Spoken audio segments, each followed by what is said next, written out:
Let me tell you a little story about what happens when you stop running from your emotions and instead just invite them for tea or coffee if you prefer.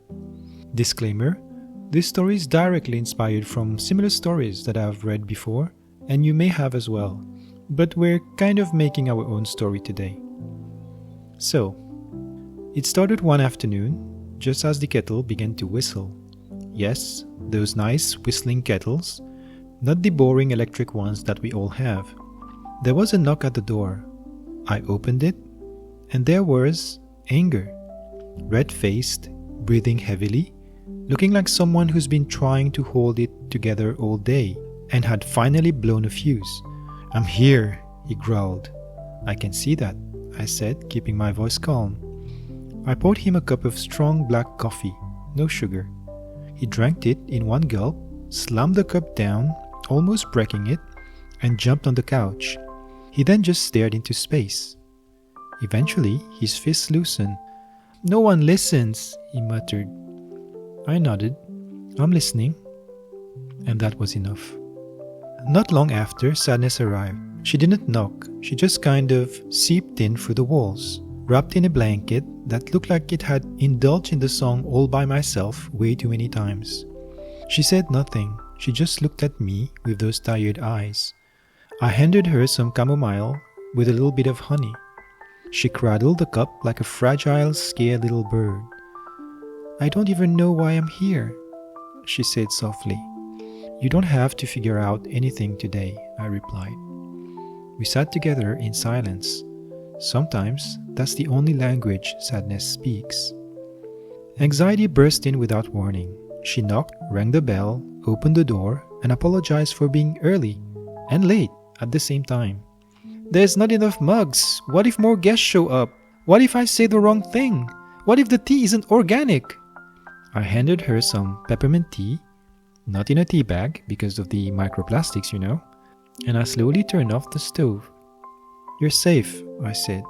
Of course, she didn't quite believe me, but she sat down anyway. I guess that's progress. Then came guilt. He hovered at the doorstep. "I shouldn't be here," he mumbled. I opened the door wide. "Too late," I said. "I saved you a seat." He blinked, unsure.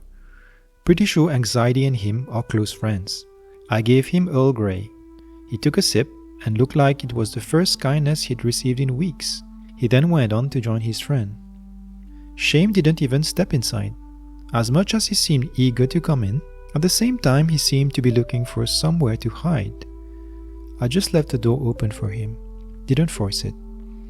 Grief showed up dressed like an old friend. He didn't say much. He just curled up by the fire with a heavy sigh, not far from Sadness, still wrapped in her blanket.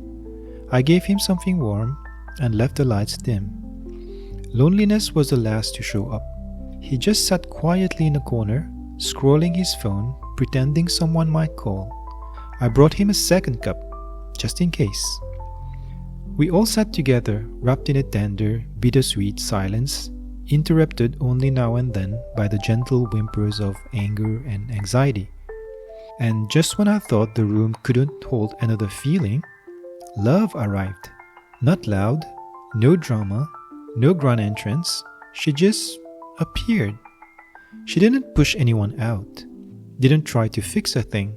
She poured herself some tea, sat in the middle of the room, and started quietly being. She touched Anger on the arm. He blinked, softer now. She looked at Sadness, grief, and loneliness, and I could swear I caught the faintest smile on their faces. Even anxiety stopped checking the exits, and shame, peeking through the curtain, took one cautious step forward. Just in case you're wondering, no one was healed that day. There was no breakthrough, no epiphany. We just sat, sipped, breathed. We made space. Because sometimes, the most radical thing you can do is invite all your feelings in. Give them tea, let them speak, let them cry, let them rest. And somehow, in the quiet, something shifts. It turns out emotions aren't our enemies. They're messengers, old friends. And when you stop slamming the door in their faces, they stop slamming it in yours. And when they feel heard, after a while, they will leave, gently, gracefully.